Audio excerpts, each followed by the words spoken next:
Bienvenue sur le podcast du site maghrebemergent.com, le média indépendant et apolitique qui reprend toute l'actualité du Maghreb au quotidien. Aujourd'hui, on va parler d'un sujet important pour le transport aérien en Algérie. Il y a du neuf, une transformation annoncée avec la création de Domestic Airlines et apparemment plus de vols prévus dès 2025. Un projet assez conséquent. Pour décrypter tout ça, on reçoit notre invité qui connaît bien ces questions de transport aérien. Bonjour, merci de m'accueillir. Avec plaisir. Alors, l'idée, c'est qu'on essaye de comprendre ensemble cette restructuration. C'est quoi les buts? Comment ils comptent faire? On va se baser uniquement sur les infos disponibles. Commençons par le début. Domestic Airlines, ça vient d'où exactement? On a entendu parler d'une reprise de Tassili Airlines par Air Algérie. C'est ça? Pourquoi ce mouvement? Oui, c'est tout à fait ça. En fait, Domestic Airlines, c'est le résultat de cette acquisition. L'objectif numéro un qui est affiché, c'est de mieux organiser, de renforcer le réseau intérieur, les vols nationaux. D'accord. Et il y a un focus assez marqué sur les régions du Sud, les wilayas du Sud, vous savez, qui sont souvent moins bien connectés par les airs. Oui, c'est un problème connu. Voilà. Et le fait que ça a été discuté, validé même au ministère de l'Intérieur et des Transports, ça montre bien qu'il y a une volonté derrière, une volonté politique pour améliorer la desserte de ces zones. Donc un but de maillage territorial plus fort, surtout vers le sud. Mais alors, concrètement, si on prend un exemple, pour un voyageur, qu'est-ce qui va changer? Est-ce qu'il y aura juste plus de vols sur les lignes qui existent déjà, ou bien... Alors, le plan qui a été évoqué, il va jusqu'en 2026. Et il prévoit les deux, en fait.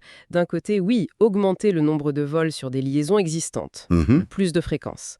Et de l'autre côté, ouvrir de nouvelles lignes, connecter des villes qui n'étaient peut-être pas reliées directement avant. Ah oui, carrément. De nouvelles routes. Oui. Donc c'est vraiment une expansion du réseau.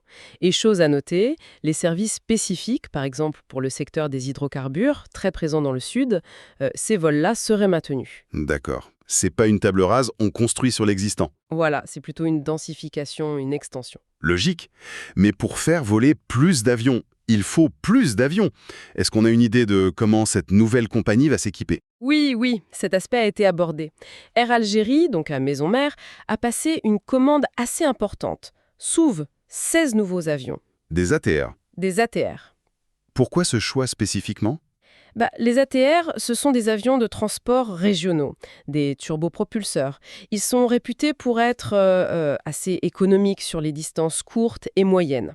Et surtout, point important, Oui. ils sont bien adaptés aux aéroports régionaux. Vous savez, les pistes ne sont pas toujours très longues, les équipements pas toujours ceux des grands aéroports internationaux.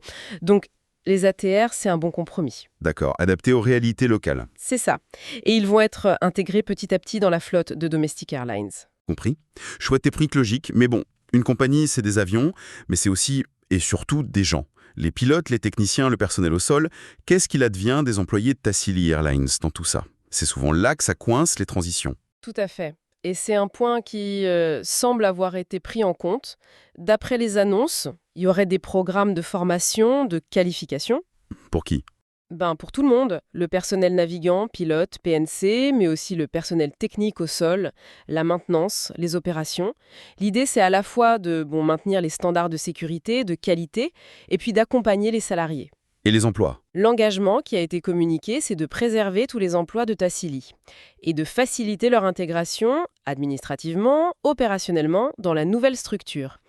C'est présenté comme un élément important pour que ça fonctionne bien, pour la cohésion et pour le service final aux passagers. Bon, ça c'est plutôt une bonne nouvelle pour les équipes concernées. Si on essaye de résumer très vite, on a donc Domestic Airlines, issu du rapprochement Air Algérie-Tassili. Objectif, mieux desservir le pays, surtout le sud. Comment? Plus de vols, nouvelles lignes et des avions neufs, des ATR. Et on pense à former et garder le personnel de Tassili. C'est à peu près ça. Oui, c'est une bonne synthèse des informations qui circulent pour l'instant. Merci beaucoup pour ces explications. Bon, évidemment, la vraie question, celle à laquelle seul l'avenir répondra, c'est de savoir si cette réorganisation va vraiment changer la donne au quotidien pour les voyageurs algériens, notamment ceux des régions éloignées, ou si les défis opérationnels vont peut-être limiter un peu la portée de tout ça. On verra bien. Merci pour votre écoute et retrouvez plus d'actualités sur maghrebemergent.com.